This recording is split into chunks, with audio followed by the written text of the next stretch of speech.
Selamat sore sahabat kebenaran, jumpa lagi di acara yang Anda nanti-nantikan, yaitu Belilah Kebenaran dan Jangan Menjualnya. Yang kami tayangkan setiap sore pukul 3 setiap hari Minggu di channel Facebook yang sedang Anda simak ini. Dan sore hari ini saya Hasan Karman bersama narasumber Anda, Dr. Suento Liao, yang akan menemani Anda ke depan 1 jam. Hari ini kita akan mengambil topik percayakah Anda pada mukjizat. Nah, topik ini dengan tanda tanya ya. Percayakah Anda pada mukjizat? Berarti topik ini memerlukan jawaban. Jawabannya bisa bervariasi dan nanti kita akan dengarkan narasumbernya menguraikannya. Dan Anda bisa berinteraktif dengan kami. Silakan Anda bisa nanti WA call langsung ya live di 0811 9222 313. Saya ulangi, bisa WA call 0811 9222 313. Dan juga kalau Anda ingin menyampaikan suatu pertanyaan, silakan Anda ketik di komentar, di kolom komentar Facebook ini. Baik, saya pikir kita sudah mengawali tegur sapa ini dan saya akan serahkan kepada narasumber kita, Dr. Suento Liao. Selamat sore, Dr. Liao. Ya, selamat sore Pak Hasan. Bagaimana hari ini, sehat? Baik-baik, puji Tuhan. Minggu pertama tahun 2020. Dilanda banjir ya. Ya, para sahabat kebenaran, walaupun suasana Jakarta dan mungkin juga banyak bagian di Indonesia ini banjir, tapi the show must go on. Kita tetap melayani Tuhan. Dan hari ini kami membawakan satu tema, satu topik yang segar untuk Anda. Apakah Anda percaya pada mujizat? Percayakah Anda pada mujizat? Silakan Dr. Liao untuk memaparkan supaya pemirsa kita lebih memahami. Baik, ya sahabat kebenaran. Pertama-tama kita mau tahu apa itu mujizat. Yes. Jadi mujizat, kesimpulan umum ini, ya, itu adalah sesuatu yang ajaib yang terjadi, yang di luar kemampuan manusia, yang di luar nalar manusia. Begitu. Itu maka disebut mujizat. Ya. Nah, di dalam Alkitab tercatat ada banyak sekali mujizat. Sebenarnya, kalau kita mau telusurin dari paling awal ya Tuhan menciptakan alam semesta ini memang sudah mujizat ya. Sudah mujizat ya karena ya bagaimana dengan 6 hari seluruh alam semesta ini bisa langsung jadi tanpa ada bahan baku gitu. Betul ya. Jadi hanya dengan berfirman 6 hari ya, seluruh alam semesta ini, dan berapa besar alam semesta ini. Waduh. Berapa galaksi, berapa miliar galaksi tidak bisa diketahui. Dan di dalam tiap galaksi ada berapa miliar bintang tidak bisa diketahui. Jadi berapa besar sebenarnya. Nah, ini mujizat. Nah, kemudian di dalam Alkitab tercatat lagi mujizat demi mujizat. Pada waktu bangsa Yahudi mau keluar dari Mesir, Israel sebagai budak zaman itu dan berhadapan dengan superpower. Tanpa kekuatan dari Allah, kelihatannya mustahil bisa lolos. Nggak mungkin bisa keluar mereka. Oleh sebab itu Tuhan intervensi dan banyak mujizat terjadi. Dan menariknya adalah pada waktu itu para tukang sihirnya Mesir juga bisa bikin sebagian. Teman sebagiannya nggak bisa. Gitu. Mereka hanya bisa bikin sebagian. Di dalam sejarah bangsa Yahudi yang tercatat di dalam Alkitab, pada zaman Nabi Elia dan Elisa, itu banyak mujizat terjadi. Banyak mujizat terjadi Elia dan Elisa.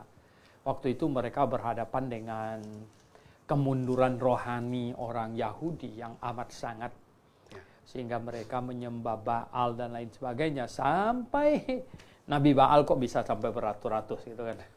Sampai beratus-ratus ini. Subur berarti dan banyak peminatnya. Nah, dan akhirnya tibalah momen yang banyak mujizat itu adalah pada waktu Tuhan Yesus hadir. Nah, Tuhan Yesus hadir ini terjadi banyak mujizat. Dan kemudian pada waktu zaman rasul-rasul juga ada mujizat-mujizat terjadi. Nah, jadi mujizat itu adalah sesuatu yang terjadi yang di luar kemampuan manusia. Hanya Allah lah yang bisa melakukan itu. Ya. Sebenarnya gini, ada mujizat yang nyata, yang menyolong, dan ada mujizat yang kita tidak tahu. Mungkin nanti di hadapan Tuhan kita harus perlu tahu. Ya, misalnya pesawat sebenarnya mau jatuh, ya enggak, tapi karena ada saya di dalamnya gitu. Oh iya, karena diselamatkan. Oh ya, tapi kan kita tidak tahu gitu, kita tidak tahu. Ya, atau kita hampir ditabrak kereta api, ya. Tapi Tuhan dengan bagaimana sehingga kok jadi terlambat sedikit gitu, lolos gitu. Yang macam begini mujizat sih, mujizat ya. Artinya Tuhan ikut campur tangan sehingga hal yang di luar kemampuan manusia bisa kendali, hal itu terjadi. Tetapi itu tidak dicatatkan. Ya, tidak dicatatkan. Nah, mujizat yang dicatatkan ini kelihatannya ini semuanya ada maksudnya. Ada tujuan. Mengapa itu dicatat? Oke, yang perjanjian lama kita kalau bahas kepanjangan gitu. Yang perjanjian baru saja misalnya. Tuhan Yesus datang dan dia melakukan mujizat. Dia membuat banyak mujizat, ya. Sampai-sampai orang Yahudi bilang begini, yang macam begini belum pernah terjadi di tengah-tengah. Belum pernah terjadi. Ya? Belum pernah terjadi. Kenapa belum terjadi? Yang dihidupkan di zaman perjanjian lama itu tidak banyak. Ya. Elisa ya menghidupkan itu, ya, anak seorang janda. Nah, waktu zaman Tuhan Yesus ya itu demonstrasinya lebih hebat. Ya, bayangkan. Satu itu anak Jairus yang di rumah ya, dibangunin.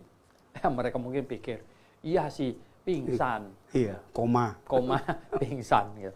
Nah, kemudian apa? Pemuda dari kota Nain digotong udah. Ya, sudah ke pemakaman. Menuju ke pemakaman. Karena orang Yahudi kalau sudah digotong itu pasti udah mati lah. Ya, udah dipastikan mati. Udah pasti mati. Tapi di pintu gerbang kota ketemu Tuhan Yesus dan tuh dihidupkan lagi. Oke, orang mungkin masih berargumentasi, itu kan digoyang-goyang, koma dia bangun lagi.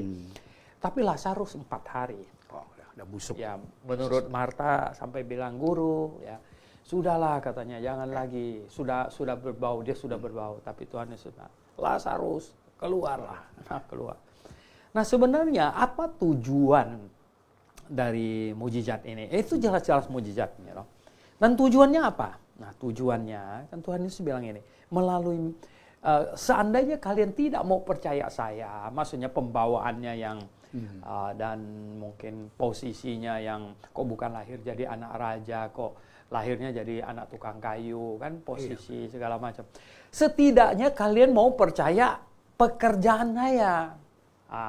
Apa yang dia kerjakan?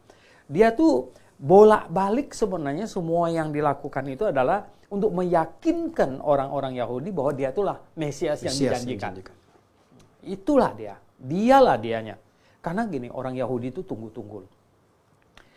Kitab Maleaki kalau kita lihat, Kitab Maleaki ini penutup. Ya, penutup. Kitab Maleaki pasal 4. Ya, hari Tuhan. Wow, ini hari Tuhan. Wow, bahwa sesungguhnya hari itu datang. Itu ayat 1-nya. Hari itu, hari Tuhan datang. Menyala seperti perapian. Ya. Maka semua orang gegabah dan setiap orang yang berbuat fasik menjadi seperti jerami. Dan akan terbakar oleh hari yang datang itu, firman Tuhan semesta alam. sampai tidak ditinggalkannya akar dan cabang mereka. Tetapi kamu yang takut akan namaku, bagimu akan terbit surya kebenaran dengan kesembuhan pada sayapnya. Kamu akan keluar dan berjingkrak-jingkrak seperti anak lembu lepas kandang. Kamu akan menginjak-injak orang-orang fasik seperti mereka akan menjadi abu di bawah telapak kakimu. Dan pada hari yang kusiapkan itu, firman Jehovah ini Tuhan besar, semesta alam, ingatlah kepada Taurat yang telah kuperintahkan kepada Musa hambaku di gunung Horeb untuk disampaikan kepada seluruh Israel, yakni ketetapan-ketetapan dan hukum-hukum. Sesungguhnya aku akan mengutus Nabi Elia kepadamu menjelang datangnya hari Tuhan yang besar dan dahsyat itu. Maka ia akan membuat hati bapak-bapak berbalik kepada anak-anaknya dan hati anak-anak kepada bapak-bapaknya, supaya jangan aku datang memukul bumi hingga musnah. Ini penutup kitab Perjanjian Lama. Jadi Tuhan datang dan katanya akan didahului oleh Elia. Tuhan datang akan didahului. Lah, Tuhan datang. Dan Tuhan Yesus sebenarnya sudah ngomong, Elia itu sudah datang. Mungkin orang bilang gini, lah kalau engkau adalah Jehovah yang maha besar itu, sedangkan sebelum Jehovah yang maha besar itu datang, ya Elia pasti datang dulu. Gimana? Kok Elia nggak datang? Maka itu Tuhan Yesus ngomong di Matius pasal 11. Matius pasal 11, dia bilang apa? Di Matius pasal 11, di ayat yang ke-14. Dia ngomong tentang Yohanes sih, lagi bahas Yohanes. Ayat 12 ya kita tanggung bacanya. Sejak tampilnya Yohanes Pembaptis hingga sekarang, kerajaan sorga diserong. Dan orang yang menyerongnya mencoba menguasainya. Sebab semua nabi dan Taurat bernubuat hingga tampilnya Yohanes. Dan jika kamu menerimanya, ialah apa? Elia yang akan datang. Itu ini merujuk ke Maleakhi tadi. Nah, jadi dan Yesus bilang, sebenarnya Elia sudah datang dan akulah dia. Nah, ini dia ini luar biasa loh. Yohanes Pembaptis suruh muridnya pergi tanya Tuhan Yesus, apakah engkau dia? Apakah engkau dia? Atau kami harus menunggu lagi? Akulah dia. Oh, ini dia nih sangat hebat nih. Ini bukan sembarangan dia. Nah, lalu kenapa Tuhan Yesus bikin banyak mujizat? Itu karena di Yesaya pasal 35, ya, Yesaya pasal yang ke-35, di ayatnya yang ke-5 dan 6 itu ngomong gini. Pada waktu itu, katanya, ini mengenai keselamatan bagi umat Tuhan. Jadi Allah akan datang membawa keselamatan gitu. Pada waktu itu, ya, mata orang-orang buta akan dicelikkan dan telinga orang-orang tuli akan dibuka.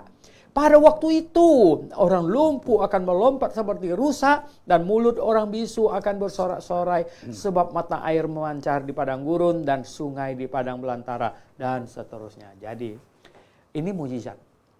Nah, pada waktu Yohanes suruh muridnya tanya, Tuhan Yesus, apakah engkau dia?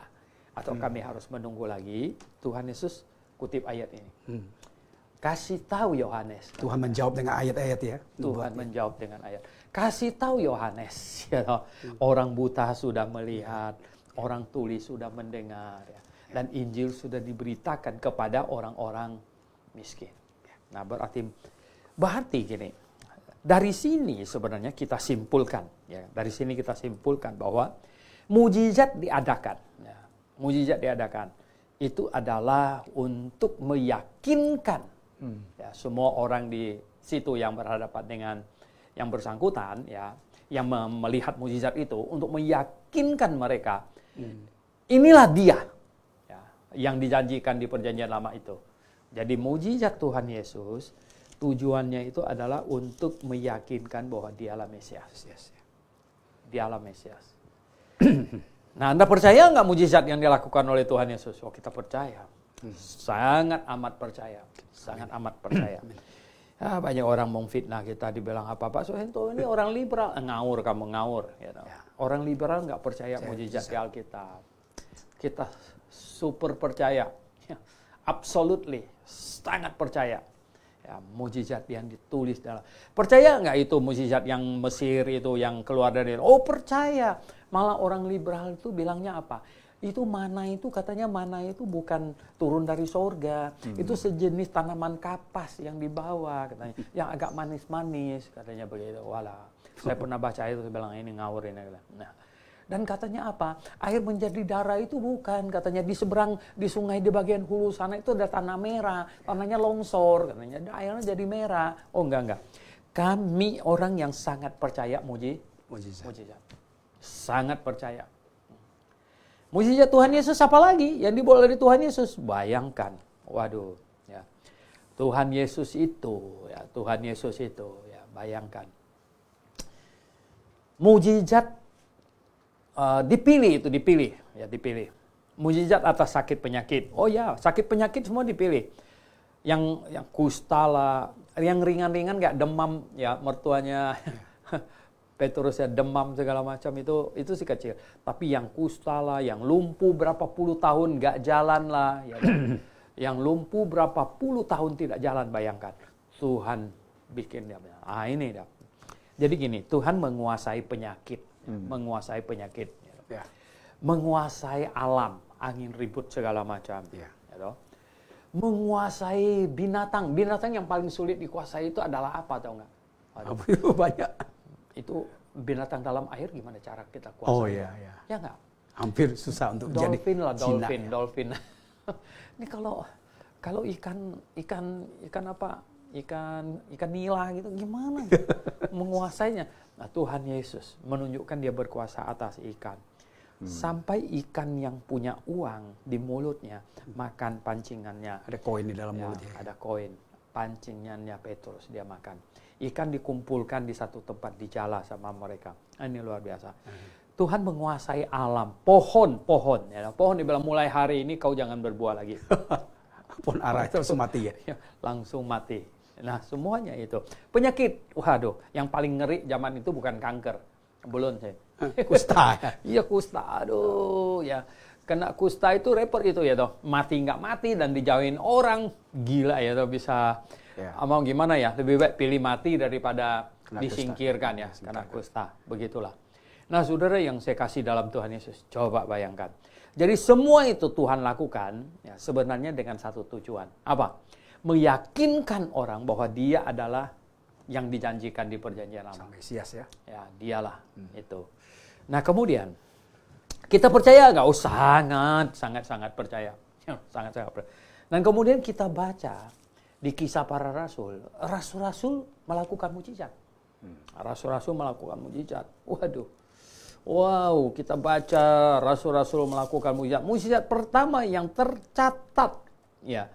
Di Kisah Para Rasul yang paling pertama sekali itu apa tahu nggak?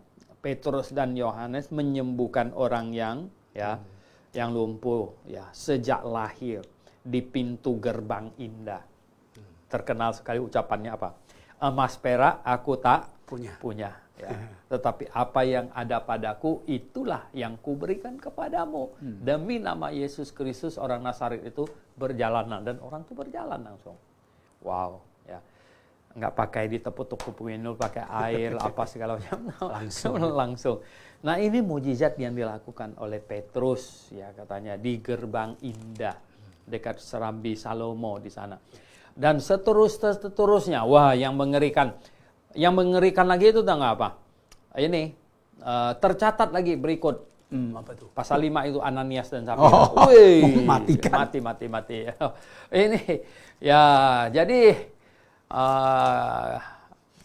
kalau cuma bisa menghidupkan orang mati bisa jadi ini memang sakit dan mau sembuh gitu. Ya. Tapi ini orang yang lagi hidup lagi mati datang jalan sehat-sehat tiba-tiba ya langsung jatuh mati. Jadi, wah itu mengerikan itu ya. Itu takut itu. Nah, saudara yang saya kasih ini mujizat yang dicatat di dalam Kisah Para Rasul dilakukan oleh rasul-rasul. Percaya nggak kita?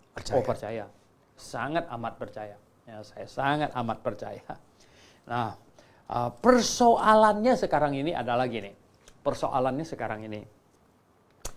Adalah perkataan Tuhan Yesus yang di Markus pasal 16. Nah, ini jadi masalah di sini. yang Markus pasal 16 ya. Markus pasal 16 ini. Yesus sudah bangkit. Ya. Nah, ini pasal terakhir, Markus pasal 16. Yesus sudah bangkit dan ayat 14 berkata, akhirnya ia menampakkan diri kepada ke-11 orang itu. Siapa yang dia nampakkan diri? 11 orang ini. Ini rasul semua. Rasul semua ya. Minus Yudas. Ya. Minus Yudas. Rasul semua. Dan dia katanya ya ke-11 orang itu ketika mereka sedang makan dan ia mencela ketidakpercayaan mereka. Jadi rasul-rasul percaya nggak? Nggak. Rasul-rasul itu tidak percaya dia itu Mesias. Rasul-rasul tidak percaya bahwa itu dia Allah Jehovah. Masih ada keraguan gitu ya. Ya, degil hati mereka katanya, degil. Mengapa bisa tidak percaya? Memang agak repot sih. Alkitab juga mencatat bahwa Yakobus juga tidak percaya saudara. Ini kan adiknya. Iya, sejak kecil sama-sama. Ada gimana lah kira-kira koko kamu tiba-tiba jadi Tuhan? Kan jadi bingung juga kita ya. Tahu-tahu jadi Yehova. Yehova kan gimana? Ya kita sih sebenarnya maklum juga gitu ya. Ya maklum sih ya. Jangan kecam-kecam dia ya enggak. Bodoh, tidak ada iman. Coba sekarang kalau koko kamu tiba-tiba bilang dia Tuhan, kamu mungkin yang paling marah. paling marah besar. Nah, tidak percaya. Rasul-rasul tidak percaya kenapa? Udah bayangkan begini. Ini juga konsep banyak orang sekarang ini kan. Oh, banyak dari agama sebelah juga bilang, katanya Yesus kalian Tuhan, ya loh. Lah Tuhan kenapa pula dia tidur katanya. Wah, kan gitu ya loh. Ya memang ya loh.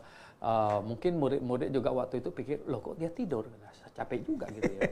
Nah tiba-tiba Tuhan bangun dan menghadik gitu badai, berhenti baru mereka, wah ini benar-benar Tuhan nih. Jadi mereka tuh terombang-ambing antara sebentar dia kok kayak manusia, sebentar kok kayak dia jago amat kayak Tuhan gitu. Jadi Anda bisa bayangkan macam begini. Nggak heran ya. Nah mereka tidak percaya. Degil ya. Dan Tuhan akhirnya lalu ia berkata kepada mereka ayat 15. Pergilah ke seluruh dunia beritakanlah Injil kepada segala makhluk. Siapa yang percaya dan dibaptis akan diselamatkan. Tetapi siapa yang tidak percaya akan dihukum. Jadi rasul-rasul yang tidak percaya ini tidak percaya tapi dikasih tugas. Pergi untuk memberitakan Injil kepada segala makhluk. Siapa saja yang percaya termasuk kita ini percaya maka akan selamat. Tidak percaya akan dihukum. Nah, ini yang menerima berita. Kemudian ayat 17, ini yang jadi persoalan sekarang. Ini yang jadi persoalan. Ayat 17 ini yang jadi persoalan. Kenapa? Karena ayat 17 ngomong ini.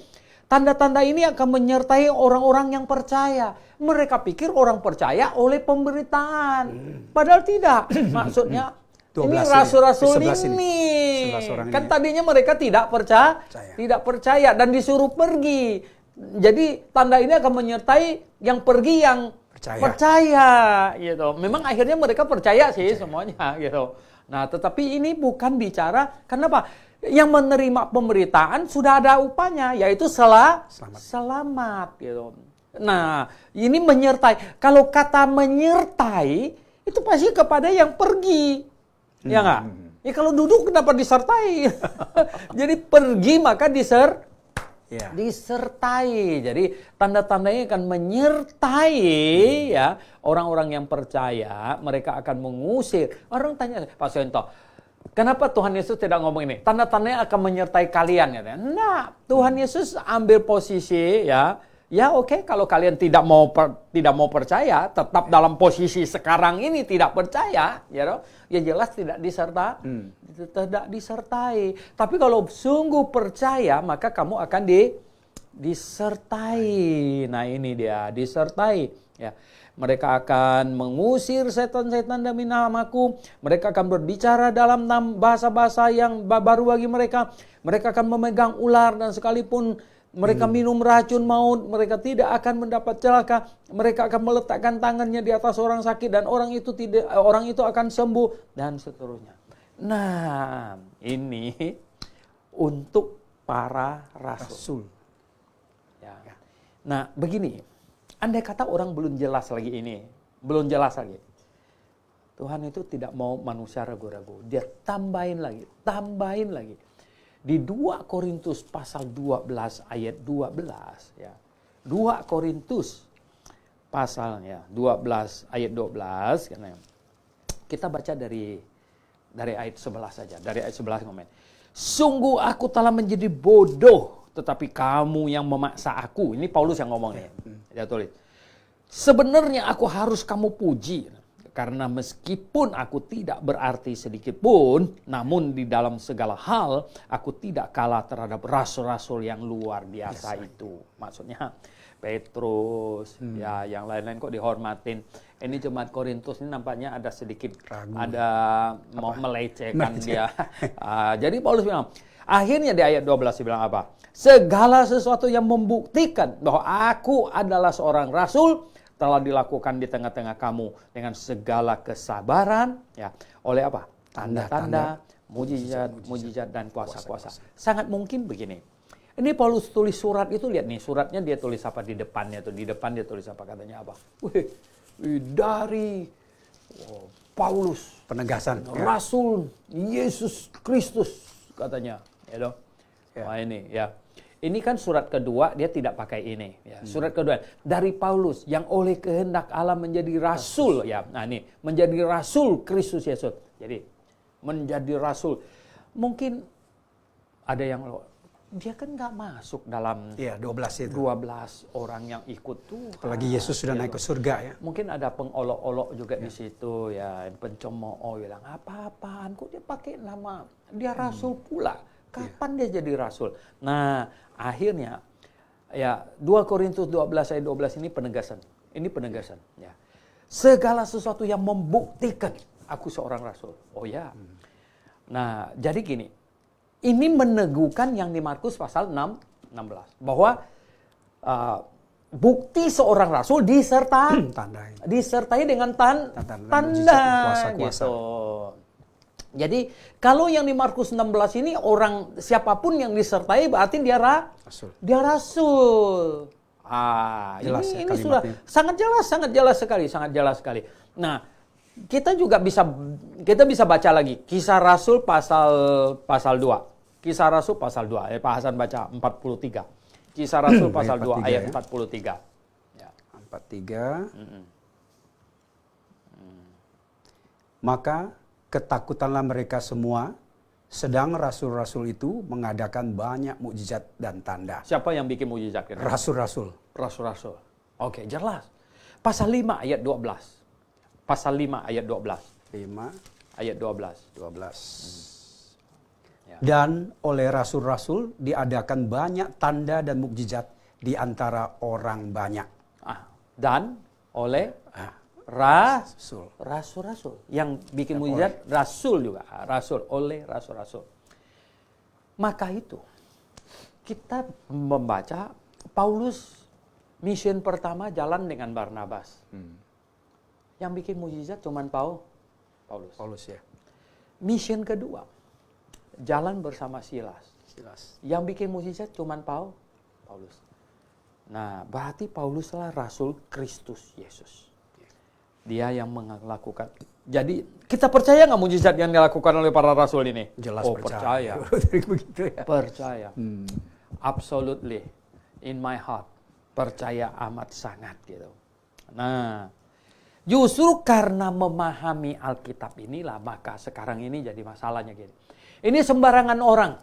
Dia bilang dia bikin mukjizat. Dia punya kuasa melakukan mukjizat. Ini sebenarnya yang saya nggak percaya. Ini saya nggak percaya. Nggak percaya kenapa? Karena begini. Nomor 1, yang di Markus pasal 16 itu. Bukan setiap orang yang percaya Injil akan disertai tanda. Setiap orang yang percaya Injil dapat apa? Keselamatan. Sudah jelas. Gitu. Ya. Jadi siapapun yang dengar Injil dan percaya dapat selamat. Sedangkan tanda ini menyertai orang percaya yang pergi memberitakan Injil. Waktu itu rasul. Dia pergi memberitakan Injil. Mengapa dia pergi memberitakan Injil perlu disertai oleh mukjizat? Karena waktu itu ini firman Tuhan belum ditulis, jadi sepenuh-penuhnya sangat tergantung kepada kredibilitas mereka. Kalau mereka punya pamor turun, jadi olok-olok. Seperti orang awam yang kamu dengan saya sama. Jadi hari ini tidak ada kekristenan. Nah, oleh sebab itu Tuhan perlu naikkan mereka punya ini figurnya, Tuhan naikkan dan Tuhan tinggikan mereka, betul-betul Dengan ditinggikan. kuasa-kuasa Wih, yang jelas gitu. ya. Siapa nggak gemeter dengar bahwa Ananias sudah mati? Ya. Ya. Dan Safira juga datang kucuk-kucuk mati juga. Gitu. Siapa nggak ngeri? Itulah ya. Jadi, dan yang membuat saya tidak bisa percaya sama pembuat mujizat di zaman modern ini adalah nomor satu, mereka bukan rasul. Wow, ya. Ya kan? Nomor satu, mereka bukan, karena yang diberi karunia melakukan mujizat itu cuma rasul. Ya. Gitu loh. Nah, sedangkan mereka ini bukan rasul. Kemudian, ya, yang bikin saya tambah tidak mau percaya mereka adalah karena gini. Walah, di Matius pasal 24 itu dinubuatkan. Dinubuatkan apa? Dinubuatkan bahwa iblis ini akan datang. Antikristus ini, iblis akan datang dan akan menyesatkan orang pakai mujizat. Waduh. Ada warning juga ya? Oh, ada warning. Gitu. Ini warning kalau nggak diperhatikan, celaka. Baca ayat 23-24 bahasan. Pada waktu itu, jika orang berkata kepada kamu, lihat, itu ya, Ya. Mesias ada di sini, atau Mesias ada di sana, jangan kamu percaya. Sebab Mesias-Mesias palsu dan nabi-nabi palsu akan muncul dan mereka akan mengadakan tanda-tanda yang dahsyat dan mujizat-mujizat, sehingga sekiranya mungkin mereka menyesatkan orang-orang pilihan juga. Ayat 25 penting. Camkanlah, aku sudah mengatakannya terlebih dahulu kepadamu. Oh, ini warning. Luar biasa. Dan yang bikin kita sungguh-sungguh jadi perlu sangat waspada adalah di ayat 5-nya. Ayat 5-nya. Memakai nama siapa bikin mujizatnya? 5 ya. Ayat 5. Sebab banyak orang akan datang dengan memakai namaku dan berkata, akulah Mesias. Dan mereka akan menyesatkan banyak orang. Menyesatkan banyak orang. Mengaku Mesias. Mengaku Mesias ini udah datang belum? Mesias itu artinya orang yang diurapi. Ya. Orang yang diurapi. Mesias. Ini bukan kebetulan kalau belakangan ini muncul urap mengurap segala macam. Pernah saya diundang ya. Pak Suhento ini hamba Tuhan yang diurapi. Saya bilang, no, jangan tambah diurap-urap segala macam. Saya tidak ada rencana jadi Mesias loh. Karena yang diurapi itu Mesias. Gitu. Yang diurapi. Hati-hati dengan itu. Siapapun yang menyebut dirinya yang diurapi, dia mengangkat dirinya jadi Mesias. Dan siapapun yang menyebut seseorang lain sebagai orang yang diurapi, dia mengangkat orang itu jadi Mesias. Wah, ini. Dan Mesias akan datang memakai namaku. Ini dia. Pakai nama Wah, Yesus. pakai nama Yesus. Ini dia, pakai nama Yesus. Jadi ini menyebabkan ya kita melihat Tuhan kasih kita tanda-tanda. Orangnya pakai namanya. Wah, ini Tuhan, bagaimana kami tahu membedakan kalau dia datang pakai nama Yesus, mukanya juga ganteng, gitu. Bagaimana ini atau jingkrak-jingkrak di atas mimbar, bagaimana kami bisa lolos dari tipu muslihat ini, bagaimana? Nah, ini perlu kasih karunia Tuhan yang amat besar. Kecuali kita apa? Cinta kebenaran, ya, mencari kebenaran, cinta kebenaran, menggali kebenaran. Jangan cepat-cepat percaya. Kalau cepat-cepat percaya, kau pasti habis. Saya kasih tahu, pasti habis. Kenapa? Tahu nggak? Coba. 2 Tesalonika pasal 2. Coba lihat. 2 Tesalonika pasal 2. Ya. Mulai dari ayat 9. Ya. Di ayat di atasnya itu bicara tentang manusia durhaka, antikristus segala macam. Di ayat 9 ya coba Bu. Ayat 9, kedatangan si pendurhaka itu adalah pekerjaan iblis dan akan disertai rupa-rupa perbuatan ajaib, tanda-tanda dan mukjizat-mukjizat palsu. Tanda-tanda mujizat-mujizat palsu. Ini si pendurhaka. Pekerjaan iblis katanya. Dengan rupa-rupa. Ayat 10. Dengan rupa-rupa tipu daya jahat terhadap orang-orang yang harus binasa. Itu tipu daya loh ya. Tipu daya tuh gini loh. Kalau terang-terangan tahu itu salah, itu bukan tipu, bukan tipu ya. Udah jelas kok nyembah iblis, ya toh. Nyembah iblis jelas itu bukan tipu. Iya. Yang tipu ini membawa orang sampai muslihat. bingung, gimana ini? Akal-akalan. Ini tipu. Terus kenanya apa? Terhadap dengan rupa-rupa tipu daya jahat terhadap orang-orang yang harus binasa. Kenapa mereka harus binasa? Karena mereka tidak menerima dan mengasihi kebenaran yang dapat menyelamatkan mereka. Tidak mengasihi kebenaran, tidak menerima dan mengasihi kebenaran yang dapat menyelamatkan mereka. Wah, ini jelas. Mengerikan. Ya, sungguh mengerikan. Yang lebih mengerikan lagi di ayat 11, coba. Dan itulah sebabnya Allah mendatangkan kesesatan atas mereka. Ya. Yang menyebabkan mereka percaya akan dusta. Nah, Allah mendatangkan kesesatan atas mereka. Ya. Dan menyebabkan mereka percaya akan dusta. Kebohongan. Ini kebohongan ini. Kebohongan ini. Ini kebohongan. Luar biasa. Ya. Foto kalender. Orangnya gondrong. Ini Yesus. Bohong nggak? Bohong lah. Gitu. Waduh, ya banyak. Allah menyebabkan mereka percaya pada kebohongan. Menyebabkan mereka percaya akan dusta. Nah ini, ya, maka kita tidak gampang begitu percaya. Tidak ada lagi. Ya. Tuhan tidak pernah kasih tahu, tidak pernah katakan bahwa kita ini akan melakukan mujizat. Tidak ada. Ya, tidak ada. Tidak ada kepentingan untuk itu. Tapi kita masih percaya mujizat. Masih percaya mujizat. Itu percaya pasti, mujizat ya. begini. Karena Tuhan masih berkuasa. Dengar baik-baik. Ini banyak orang fitnah saya. Oh, Pak Suhento orang paling tidak percaya mujizat. Ya, siapa bilang? Saya orang paling percaya mujizat. Ya. Kita percaya Tuhan melakukan mujizat sampai sekarang dan sampai selama-lamanya. Cuman tidak memberikan kuasa itu kepada Orang per orang ya. per orang selain kepada Rasul sudah selesai. untuk membuktikan bahwa dia Rasul. Dia rasul. Ya toh. Tapi untuk apa dia kasih kita kuasa melakukan mujizat? Itu apa? Tidak ada kegunaannya. Dan itu akan menyesatkan banyak orang. Jadi gini.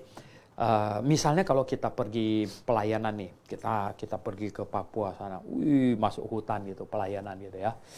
Tiba-tiba Pak Hasan jatuh sakit ini, waduh badannya udah besar banget gitu, bagaimana cara digotong pulang gitu. Kalau sesuatu terjadi, akhirnya saya bilang, Tuhan, tolonglah kami di tengah hutan di sini, obat tidak ada, apa-apa tidak ada. Tuhan jangan sampai terjadi sesuatu yang kami semuanya paling tidak bisa lakukan. Oh tolonglah, akhirnya habis doa. Pak Hasan kuat lagi. Wah, dia bilang, Pak Suhento mulai sehat nih katanya. Mulai sehat nih. Puji Tuhan. Lanjut. Lanjut kita jalan lagi. Tuhan sudah menolong. Itu mujizat. Ya. Tetapi tidak berarti saya diberi kuasa melakukan mujizat. Ini persoalannya. Saya tidak diberi kuasa melakukan mujizat. Saya tidak berhak mengklaim bahwa saya Suhento Liau bisa melakukan mujizat, bikin KKR, mujizat, datanglah, ramaikanlah, banjirilah, ini udah banjir lagi nih, becekilah, waduh, kacau lah. Dan akhirnya doakan orang nggak sembuh. Kenapa memang saya tidak diberi kuasa melakukan mujizat? Nah, karena saya heboh sekali bikin macam begini, tahu nggak? Iblis bisa bantu loh. Dia juga punya kuasa. Iblis bantu saya menyembuhkan orang. Supaya apa?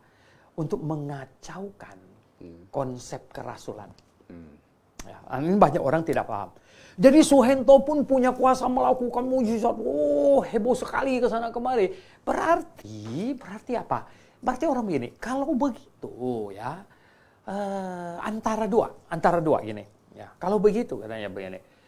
Mujizat ini bukan hanya milik rasul, artinya semua orang juga bisa diberi kuasa melakukan. Atau Suhento ini rasul.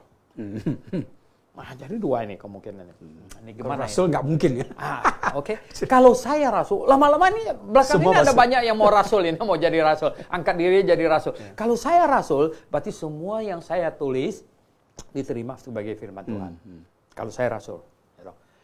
Atau saya bukan rasul, berarti Rasul Petrus. Jadi begini, mereka mengganggu ini. Kalau begitu, kerasulan Paulus bisa diragukan. Semuanya itu. Dan sebenarnya itu penyerangan terhadap Alkitab. Banyak orang tidak mengerti itu. Menyerang Alkitab. Jadi seolah-olah apa yang dilakukan oleh rasul-rasul dalam Alkitab bisa juga dilakukan oleh siapa-siapa. Jadi Sekarang ini bukan jadi sesuatu yang absolut lagi. Ya, tidak ada keistimewaan lagi. Ya. Lah ngapain kamu baca surat yang ditulis Paulus? Siapa? Dan bilang dia itu firman Tuhan. Ya kan? Nah, kacau. Ini akan mengganggu. Ini mengganggu. Mereka tidak paham. Jadi iblis memakai orang Kristen untuk merusak Alkitab sebenarnya dengan ini ya. Nah, kami sangat percaya mujizat, ya. Tapi tidak percaya ada orang diberi karunia untuk melakukan mujizat selain kepada rasul. Ya, selain kepada rasul. Oke. Jadi, kita mungkin pembahasannya baik sampai. Oke. Terima kasih Dr. Suyanto. Baru saja memaparkan percayakah Anda pada mukjizat. Beliau memberikan pengertian atau definisi mengenai apa itu mukjizat. Beliau juga menyampaikan ya apa tujuan diadakannya mukjizat. Kemudian hanya rasul-rasul yang diberikan karunia mukjizat itu dan contoh-contoh serta ayat-ayat. Nah, sebelum kita bahas lebih lanjut, sahabat kebenaran, Anda nanti bisa berinteraksi. Silakan kalau mau bertanya, masih penasaran gitu ya. Padahal apa yang Dr. Suyanto paparkan ini sudah sangat jelas. Kita masih ada kurang lebih 16 menit untuk berinteraksi. Namun sebelumnya kita ikuti pesan-pesan berikut ini dulu.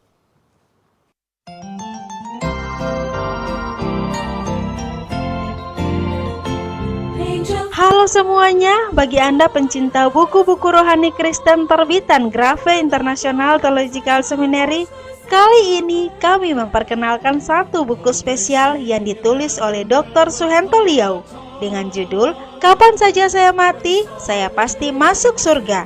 Yuk kita lihat apa-apa aja sih yang dibahas di dalam buku ini.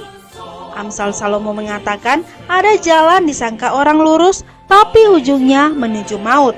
Apa makna keselamatan yang sejati? Dapatkah usaha manusia untuk menghapus dosa? Bagaimana cara menghapus dosa menurut Allah? Bukti seseorang dosanya telah dihapus. Dan pernahkah Anda bertanya, bagaimana orang yang tinggal di hutan dan belum pernah mendengar Injil? Jikalau mati, apakah mereka akan ke sorga ataukah ke neraka?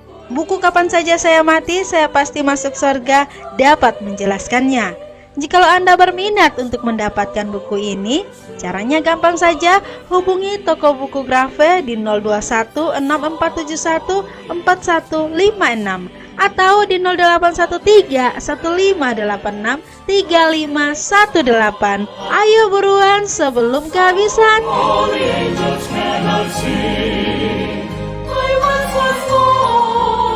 Amazing grace, but now I've found,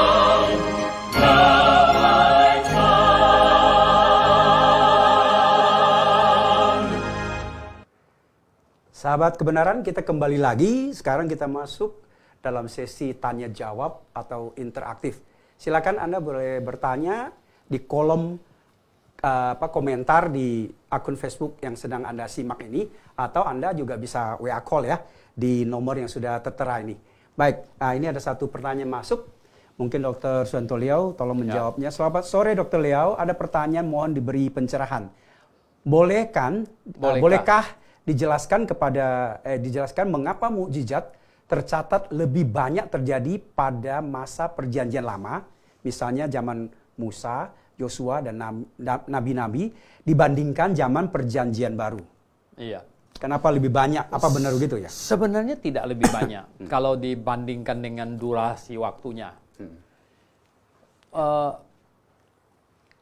Dari zaman Musa sampai zamannya Maleaki itu kurang lebih 1000 tahun.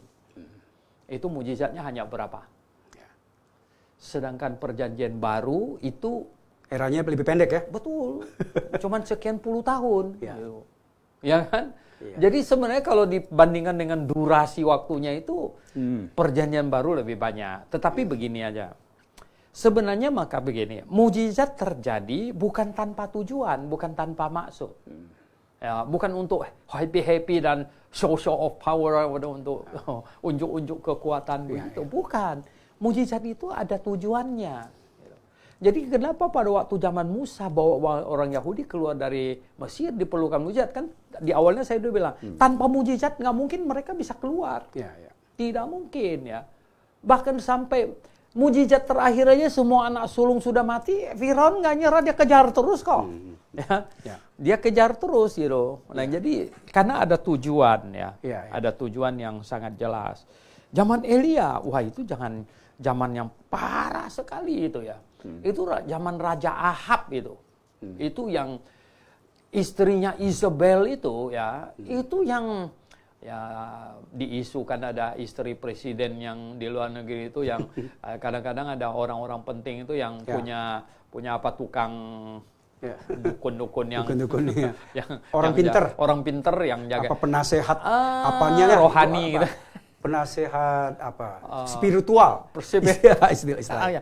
Nah waktu itu Ahabnya raja, istrinya Isabel itu banyak cari. Dia pelihara Nabi Baal yang betapa banyaknya makan dari jatah APBN-nya dia tuh.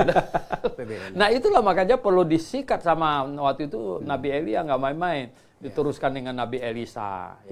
Nah begitu. Jadi ada tujuan ya. Tiap zaman punya mujizat yang dahsyat itu ada tujuan. Baik. Saya kira bukan soal jumlahnya ya, tapi ada tujuannya. Kenapa diadakan mujizat? Mujizat Tuhan Yesus ada tujuannya. Mujizat rasul-rasul ada tujuannya. Oke. Baik, ada satu pertanyaan lagi masuk dari saudara Imade Sulandinata. Mujizat seperti apa saja yang bisa kita percayai zaman sekarang ini yang berasal dari Tuhan, supaya tidak kena tipu muslihat si jahat. Ini dia. Jadi, karena gini, mungkin sebelum lanjut jawab ya, saya juga tadi ada pertanyaan.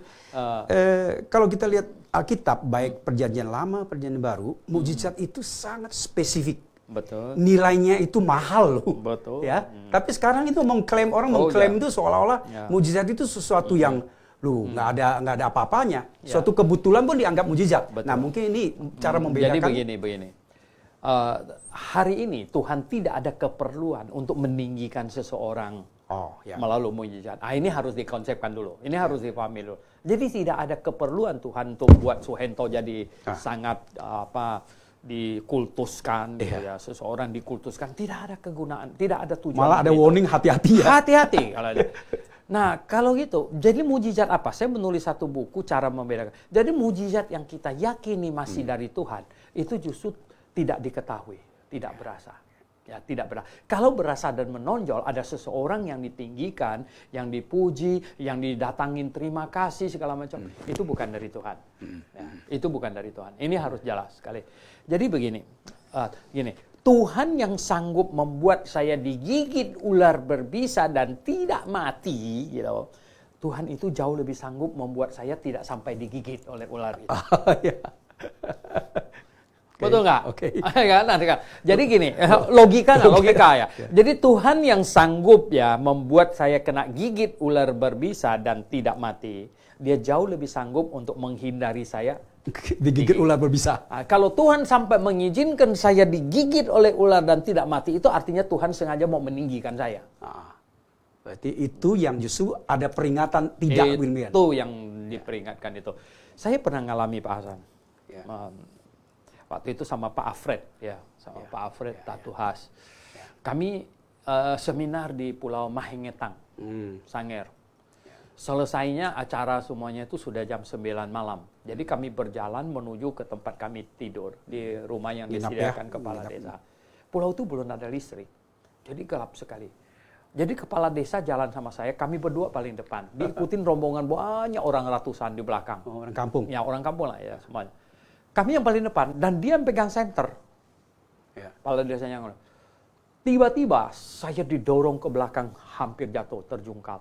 Saya pikir apa saya salah omong nih Pak kepala desanya marah besar atau apa? Dia senter, itu ularnya begini. Saya satu langkah lagi. Dan kepala desa itu sampai senternya agak begini. Pak Suhento, Pak Suhento dibilang, ini kalau kena gigit ular ini bisa mati di sini. Saya bilang, kenapa Pak? Ini sangat berbisa. Ini 2 jam mati Pak. Dari sini ke puskesmas 4 jam.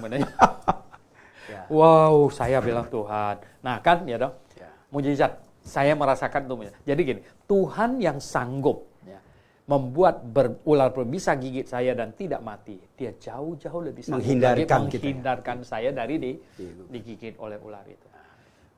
Saya bilang di hadapan Tuhan nanti kita akan menikmati bahwa sudah banyak terjadi mukjizat yang kita nikmati.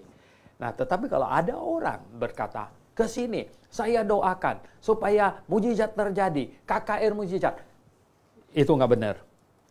Itu pasti bukan dari Tuhan. Begitu. Oke, saya kira udah terjawab. Gini, Dr. Liao ya, ada satu hal yang kadang-kadang kita susah juga. Misalnya kalau Dr. Liao mengatakan atau saya mengatakan, wah seseorang yang memberikan kesaksian lah, suka dibawa-bawa memberikan kesaksian ya bahwa dia mengalami mukjizat. Terus kita mengatakan bahwa itu bukan mukjizat dari Tuhan. Nanti divonis Anda menghakimi, saya menghakimi. Lalu gimana kita menjelaskannya? Gini, kita berdasarkan Alkitab. Oke. Ya kan? Jadi kita bukan menghakimi menurut perasaan saya. Like and dislike. Menilai. Ya kan? Like and dislike. Nah, saya bilang Alkitab saya ngomong begini. Segini loh, Alkitab perintahkan saya supaya saya jangan percaya mukjizat. Karena iblis menyesatkan orang pakai mukjizat. Bukan tidak percaya mukjizat, maksudnya gimana bahasanya? Tidak percaya pembuat mukjizat sekarang ini. Mukjizat kita percaya. Mukjizat kita percaya. Alkitab kasih tahu jangan percaya kalau ada orang datang mengklaim itu dia terjadi mukjizat dan segala macam, jangan percaya. Bahkan tadi ditambahkan kalau orang bilang Mesias ada di sini, Mesias ada di sana, jangan percaya. Kan mereka banyak yang bilang ketemu Yesus kan. Ketemu Yesus kan berarti Yesus di sini, Yesus di sana. Jangan percaya. Nah, kalau saya mengatakan bahwa saya mengikuti Alkitab, saya tidak percaya apa yang Anda katakan, emang saya menghakimi? Tidak dong. Ini harus diklarifikasi. Bagaimana saya bisa menghakimi? Saya mengikuti Alkitab dan Alkitab perintahkan saya jangan sembarangan percaya kepada orang yang bersaksi. Begitu. Jadi, mereka jangan menghakimi. Sebenarnya dia tuh memaksa kita untuk percaya. Kita masih balikin, jangan maksa dong gitu. Terus menurut Anda, orang yang memberikan kesaksian demikian gimana? Sebenarnya kan kita bilang gini, di dalam Alkitab saja sudah tercatat. Tukang sihir Mesir aja bisa bikin mujizat kok. Tukang sihir Mesir bisa bikin. Cuman waktu itu dia bukan bikin atas nama Yesus. Tadi kan sudah diingatkan bahwa akan memakai nama Yesus. Gitu. Jadi apa herannya? Tukang sihir bikin kok mujizat. Jadi sahabat kebenaran, kita kembali kepada Anda untuk menilai. Karena Anda sudah dilengkapi penjelasan yang merupakan sebuah instrumen atau alat untuk menilai. Dan di dalam Alkitab bertaburan ayat-ayat dari Tuhan agar kita bisa menggunakannya untuk menilai gitu ya. Baik, Dr. Liao, saya minta komentar Anda. Kita dulu di grup WA ada orang yang pas satu video dan saya juga akhirnya Google pas satu video ada seorang tanda kutip hamba Tuhan yang sengaja mengadakan show of power, ular berbisa, gigit, terus digigit itu loh. Mati. Katanya bapaknya kan mati juga, dia juga gitu ya. Mati. Itu komentar Anda gimana? Kok menggunakan ayat itu ya? Ya makanya karena mereka salah menafsirkan Markus pasal 16. Dia bukan rasul ya? Bukan. Nah, mereka anggap itu semua orang percaya diberikan ini disertai itu. Itu sangat tidak masuk akal. Kenapa? Karena sebenarnya mereka tidak membedakan dua kelompok orang yang dimaksud itu. Yang kelompok pertama, orang yang percaya kepada Injil akan selamat. Itu sudah beres. Jadi sudah jelas. Jangan bermain api karena akan terbakar. Iya, sudah jelas. Dan memang itu kan dari gereja yang sudah tradisional sudah percaya itu sampai bapaknya juga mati dan dia. Padahal waktu dia kena gigit di kuping itu, saya nonton tuh video, dia kena gigit. Kalau kena gigit di kuping di sini itu cepat loh. Kalau kita kena gigit kaki kan jauh dia dari jantung. Langsung ke otak. Jauh kan dia jalannya pelan-pelan bisanya. Kalau kena gigit di telinga di sini, itu cuma berapa senti. Katanya dia mau dibawa ke dokter, dia nggak mau. itu nggak sampai ke dokter kok. Kalau digigit di telinga itu habis. Makanya kalau Anda orang kena gigit ular berbisa ya, kalau kena gigit leher ya, di telinga, di muka begini, itu cepat itu. Cepat sekali. Kalau kena gigit, kebanyakan kan memang kena gigit kaki. Ya. Kebanyakan ya. Karena itu paling dekat di bawah. Kakinya kan di bawah. Kalau kena gigit kaki masih semeteran lebih gitu baru nyampe ke jantung, lama. Masih bisa 2 jam. Gitu. Baik, sahabat kebenaran, kita masih ada sedikit lagi waktu, mungkin tidak ada pertanyaan lagi, kita tutup. Cuma saya ingin minta Dr. Leo, Anda boleh bisa memberikan sedikit penjelasan singkat saja. Tadi kan Anda kan singgung soal yang diurapi. Sebenarnya posisi di dalam Alkitab yang disebut diurapi itu, apa sih posisi jabatan apa kok diurapi? Sehingga banyak orang klaim diurapi. Sebenarnya begini, di perjanjian diurapi itu bukan dipolesin minyak bimoli gitu.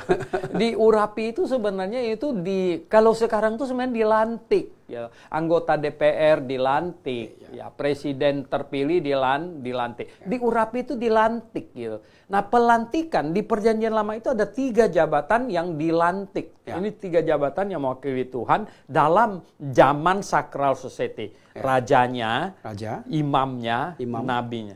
Imam. Ini orang-orang yang diurapi Tuhan. Orang-orang yang diurapi. Orang-orang yang dilantik, diangkat oleh Tuhan. Rasul diurapi nggak? Oh ya. Tuhan Yesus sendiri kan. Sebenarnya gini. Nah, sebenarnya bukan Rasul. Kita semua diurapi. Nah, ceritanya begini. Jadi begini ya. Perjanjian baru akhirnya Tuhan Yesus disebut yang diurapi karena dia datang menjabat imam, raja dan nabi. Imam, raja dan nabi.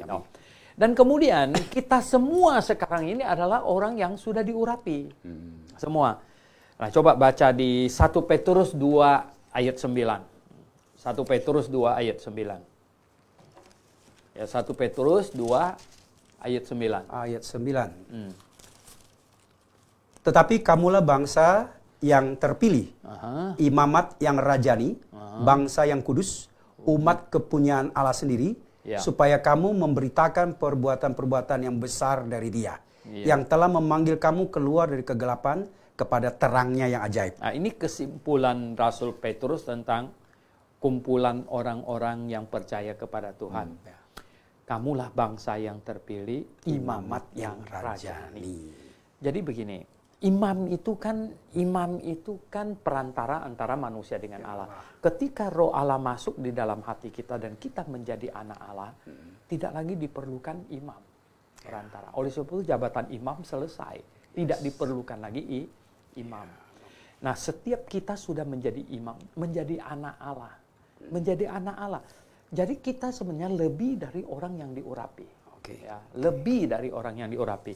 Dan mereka seringkali memakai 1 Yohanes lagi pasal 2 di situ ya mengenai orang yang diurapi ini.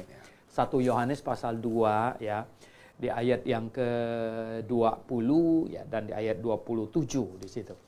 Ayat 20 ya, tetapi kamu telah beroleh pengurapan dari yang kudus. Memang kita sudah mendapat pengurapan. Nah, kapan pengurapan itu terjadi? Di dalam 2 Korintus pasal 1 ada dikatakan 2 Korintus pasal 1 ya. 2 Korintus pasal 1 ya. Di ayat yang ke-22, di ayat 21 ya. 21 dan 22. Di situ ada dikatakan, sebab Dia yang telah meneguhkan kami bersama-sama dengan kamu di dalam Kristus adalah Allah yang telah mengurapi. Ya, telah mengurapi. Memeteraikan tanda miliknya atas kita dan yang memberikan Roh Kudus di dalam hati kita sebagai jam. Jadi kapan kita diurapi? Pada waktu memberikan Roh Kudus kepada kita. Kapan Roh Kudus diberikan? Di Efesus pasal 1. Banyak sekali. Ya, Efesus pasal 1 ya ayat yang ke-13 ya. Efesus pasal 1 ayat yang ke-13. Di dalam Dia kamu juga karena kamu telah mendengar firman kebenaran yaitu Injil keselamatanmu, di dalam Dia kamu juga ketika kamu percaya dimeteraikan dengan Roh Kudus. Jadi gini, ketika seseorang percaya kepada Injil yang dia dengar, bertobat dan percaya dengan sungguh hati loh, bukan cuma di mulut saja, maka Roh Kudus masuk ke dalam hatinya.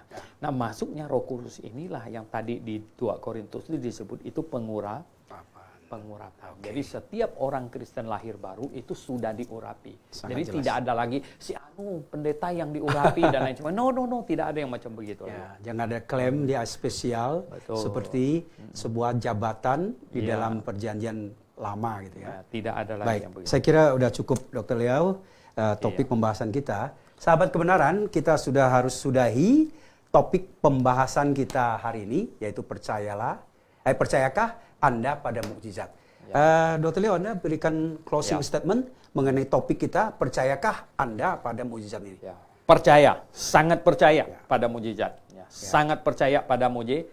Sangat percaya mukjizat yang dicatat oleh Alkitab. Sangat percaya. Saya percaya. Sangat percaya mukjizat yang dilakukan Tuhan Yesus. Sangat percaya mukjizat yang dilakukan oleh rasul-rasul. Ya. Dan tidak percaya mukjizat yang dilakukan oleh orang-orang yang non-rasul. Ya. Karena Alkitab memperingatkan supaya jangan percaya. Tuhan masih tetap melakukan mukjizat. Oh ya. Tetapi tidak mengangkat orang, tidak memberikan kuasa itu kepada seseorang. Karena itu hanyalah diberikan kepada rasul. Itu tanda kerasulan. Tanda kerasulan. Jadi Tuhan sekarang bekerja, oh iya. Ya, Tuhan yang sanggup membuat orang yang digigit ular berbisa tidak mati. Dia jauh lebih sanggup lagi untuk menghindarkan orang itu dari digigit oleh ular. Oke, cukup. Oke, baik. Sahabat kebenaran, kita sudahi pembahasan kita. Kita akan ketemu lagi minggu depan, hari Minggu, pukul 3 atau pukul 15, hari Minggu ya, dengan topik yang akan berbeda lagi. Silakan Anda tetap bisa berinteraktif di nomor WA dan juga di Facebook yang Anda sedang simak ini. Sampai ketemu lagi minggu depan. Maranatha.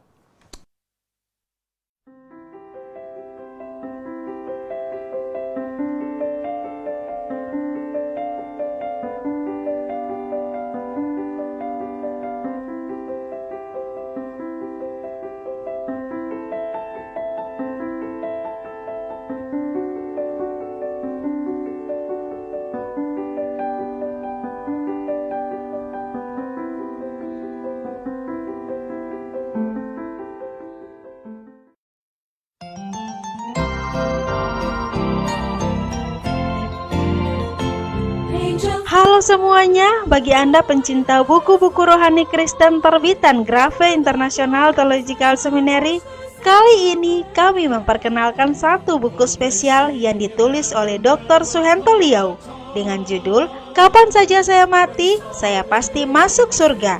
Yuk kita lihat apa-apa aja sih yang dibahas di dalam buku ini. Amsal Salomo mengatakan ada jalan disangka orang lurus, tapi ujungnya menuju maut. Apa makna keselamatan yang sejati? Dapatkah usaha manusia untuk menghapus dosa? Bagaimana cara menghapus dosa menurut Allah? Bukti seseorang dosanya telah dihapus. Dan pernahkah Anda bertanya, bagaimana orang yang tinggal di hutan dan belum pernah mendengar Injil? Jikalau mati, apakah mereka akan ke sorga ataukah ke neraka? Buku Kapan Saja Saya Mati, Saya Pasti Masuk Sorga dapat menjelaskannya. Jikalau Anda berminat untuk mendapatkan buku ini, caranya gampang saja, hubungi toko buku Grafe di 021 6471 4156 atau di 0813 1586 3518. Ayo buruan sebelum kehabisan. All the angels cannot sing.